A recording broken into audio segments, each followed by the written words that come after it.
नमस्ते, जय हिंद। भारत तक देख रहे हैं आप। खबर बहुत सनसनीखेज है। आप सुनेंगे, कहेंगे कि भला ऐसा कैसे हो सकता है और इसके पीछे खबर के आधार क्या है, ये हम आपको इस वीडियो में बताएंगे ताकि आपको यकीन हो जाए कि हम बात हवा हवाई नहीं कर रहे हैं। तो यहां बात हो रही है भारत और अफगानिस्तान के रिश्तों की। देखिए, उससे पहले आपको यह समझना पड़ेगा कि ये रिश्ते क्यों अच्छे होते चले जा रहे हैं। दरअसल हो क्या रहा है कि तालिबान और पाकिस्तान के बीच में विवाद बढ़ता चला जा रहा है। दोनों देश एक दूसरे से आए दिन उलझते रहते हैं, झड़पें होती रहती हैं बॉर्डर पर। कभी तोरखम बॉर्डर पाकिस्तान बंद कर देता है, कभी तालिबान के बना रहे पोस्ट का विरोध कर देता है, कभी हवाई अटैक कर देता है, कभी आतंकी हमलों के लिए उस पर दोष मढ़ देता है। तो कभी तालिबान की जो अंतरिम सरकार है वो कहती है कि अफगानियों को पाकिस्तान जानबूझकर परेशान करता है अपने मुल्क में। अपने देश के अंदरूनी हालात की नाकामयाबी के लिए अफगानिस्तान पर आरोप पाकिस्तान को नहीं मढ़ना चाहिए, यह भी कहा जाता है। और तनाव लगातार बढ़ता जा रहा है। तो ऐसे में अफगानिस्तान नए रास्ते तलाश रहा है और इन नए रास्तों में खड़ा दिख रहा है उनके साथ भारत। जी हां, और यहीं से खेल शुरू होता है।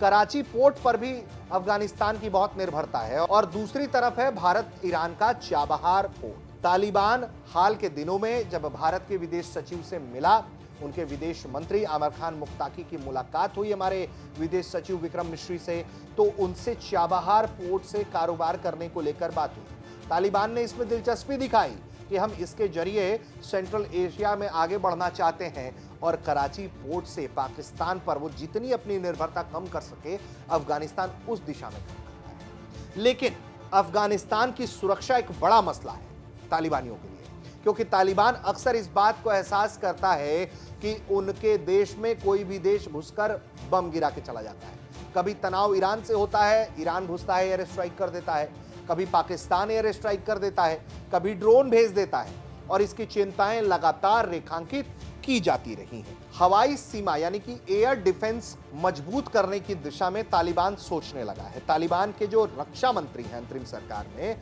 मुल्ला याकूब, उन्होंने भी कई मौकों पर कहा है कि अफगानिस्तान का जो हवाई स्पेस है, हवाई क्षेत्र है, वो एक तरह से दुश्मनों के कब्जे में है, उसे उन्हें मुक्त कराना है। इसके लिए उन्हें नए हथियार चाहिए। इस विषय पर एक लेख लिखते हुए Saltman institute of war and peace में associate research scholar Sibghatullah Ghaznavi लिखते हैं कि तालिबान के रक्षा मंत्रालय के रसद विभाग के प्रमुख ने रूस से वायु रक्षा प्रणाली खरीदने में रुचि व्यक्त की।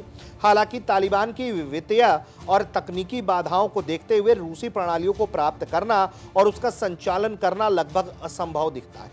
इसके विपरीत भारत द्वारा हाल ही में विकसित बहुत कम दूरी की वायु रक्षा प्रणाली तालिबान के सामने आने वाले ड्रोन खतरों के खिलाफ एक अधिक व्यवहारिक विकल्प हो सकता है। वह ऐसा इसलिए भी मानते हैं क्योंकि भारत के साथ जुड़ने पर अफगानिस्तान को कई फायदे हो सकते हैं। तालिबान के साथ भारत के संबंध कूटनीतिक और आर्थिक दोनों को लाभ लेकर आएंगे। नई दिल्ली के साथ अगर तालिबान जुड़ता है तो यकीनन उसके लिए अंतर्राष्ट्रीय स्तर पर स्वीकार्यता बढ़ जाएगी। घरेलू स्तर पर जो स्थिरता है वो भी उसे हासिल करने में कामयाबी मिल सकती है। इसके अलावा आर्थिक रूप से भी तालिबान जिस तरीके से कारोबार की दिशा में देख रहा है, एक्सपोर्ट इंपोर्ट की दिशा में देख रहा है, तो भारत के साथ उसका ये व्यापारिक संबंध उसे एक नई दिशा देगा, नई मजबूती देगा, अफगानिस्तान की अर्थव्यवस्था को मजबूत करेगा। इसके अलावा पाकिस्तान पर उसकी निर्भरता कम होती चली जाएगी। तो ऐसे में पाकिस्तान की पैंतरेबाजी की काट के लिए अफगानिस्तान जिस वायु रक्षा प्रणाली को तरफ देख रहा है S-400, वो तो मुश्किल है। रिसर्चर्स बता रहे हैं कि बेहतर होगा कि वो भारत के वी शॉट्स की तरफ देखें। वी शॉट्स क्या है? दरअसल ये एक man portable air defence system है जिसे DRDO की कई संस्थाओं के साथ मिलकर डिजाइन और डेवलप किया गया है। इस डिफेंस सिस्टम में भारतीय सेना, नौसेना और वायुसेना की तमाम ब्रांच की जरूरतों को पूरा करने की क्षमता है। ये एयर डिफेंस सिस्टम रूस के S-400 की तरह है। इससे दुश्मन के विमान, हेलीकॉप्टर, ड्रोन को भागने या बचने का मौका नहीं मिलता है। इस बहुत कम दूरी की वायु रक्षा प्रणाली की इस मिसाइल को दोहरी थ्रस्ट सॉलिड मोटर से संचालित किया जाता है। इसका उद्देश्य सीमित दूरी से कम ऊंचाई पर उड़ने वाले हवाई उपकरणों के खतरों को बेअसर करना है। इस हथियार की क्षमता 250 मीटर से 6 किलोमीटर तक है। वी शॉट्स का वजन 20.5 किलोग्राम, लंबाई 6.7 फीट, व्यास 3.5 इंच। ये अपने साथ 2 किलोग्राम वजन का हथियार भी ले जा सकता है। अधिकतम 11,500 फीट तक जाता है। अधिकतम गति मैक 1.5 यानी कि 1800 किलोमीटर प्रति घंटा।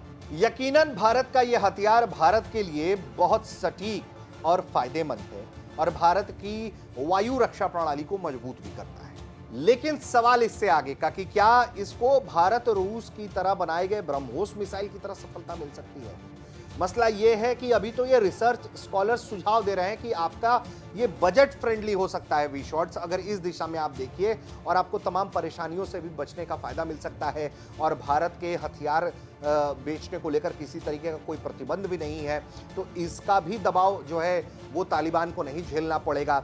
वहीं दूसरी तरफ जो मुख्य सवाल है कि क्या वाकई में तालिबान इस हथियार के प्रति दिलचस्पी दिखाएगा, और उससे बड़ा सवाल भारत के पक्ष में है कि क्या भारत, जिस देश की अंतरिम सरकार को उसने अभी तक मान्यता तक नहीं दी है, उसे क्या वो हथियार बेचेगा? और मसला यह है कि अफगानिस्तान के जो हालात हैं उसमें वो कैसे इसकी भरपाई करेगा, क्या मॉड्यूल तैयार करेगा। तो ये सब बहुत दिलचस्प हो जाता है जानना समझना। तो आगे इस विषय में हम चर्चा जारी रखेंगे, लेकिन जिस तरह से संभावनाओं का बाजार खड़ा हो रहा है, जिस तरह से रिसर्च स्कॉलर ने ये सुझाव दिया है कि तालिबान को S-400 की जगह रूसी वायु रक्षा प्रणालियों की जगह भारत के इस वायु रक्षा प्रणाली विशॉट को देखना चाहिए, उस पर तालिबान कितनी गंभीरता से विचार करेगा, ये देखना दिलचस्प होगा। आप देख रहे थे भारत तक। आपको ये वीडियो कैसा लगा कमेंट करके बताइए। देखते रहिए।